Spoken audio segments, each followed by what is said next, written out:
What's up, everyone? Welcome to the Power Play with CJ. So I want to focus in on the Nashville Predators supposedly inquiring about Kadri and Cody Franson, former Predator, and Victor Vujicic for that matter. A little factoid for you.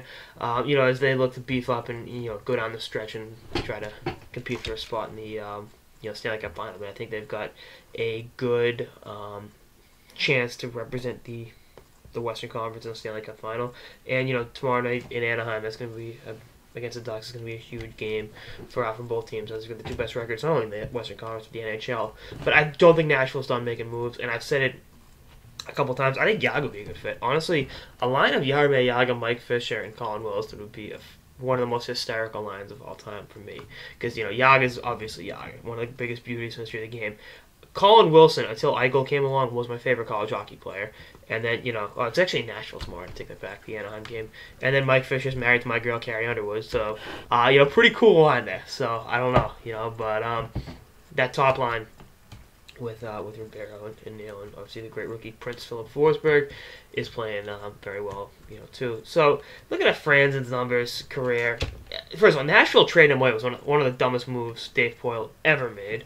They got absolutely nothing in return. They needed to dump off Lombardi's contract, so they had to trade him, who was still a pretty good player in his own right. But going a step further, 30 points in 50 games in the season, -7 on a bad Toronto team.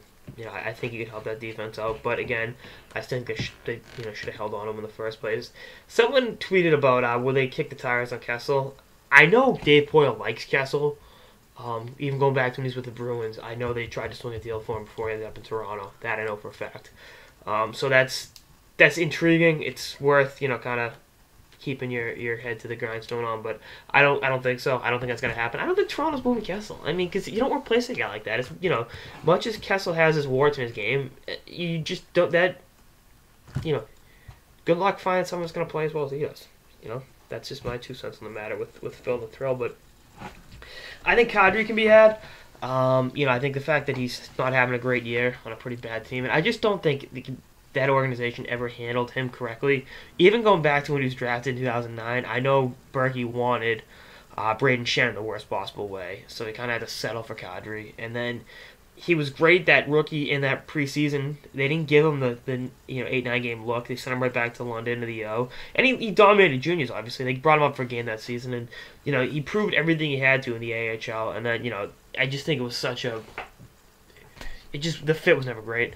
And the lockout season, I thought he was one of their best players. He had 44 points in 48 games, and I thought it was pretty good against the Bruins in the playoffs. But again, it's Toronto, so what do you expect? And that team was still not run right.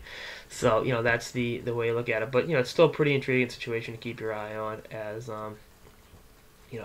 And someone asked about Mike Santorelli. That'd be kind of stupid too. I mean, giving him a second chance in Nashville. He's having a decent year. I don't think he's what they need. I think if they're going to go after a second line player, it'd be a guy like Yager.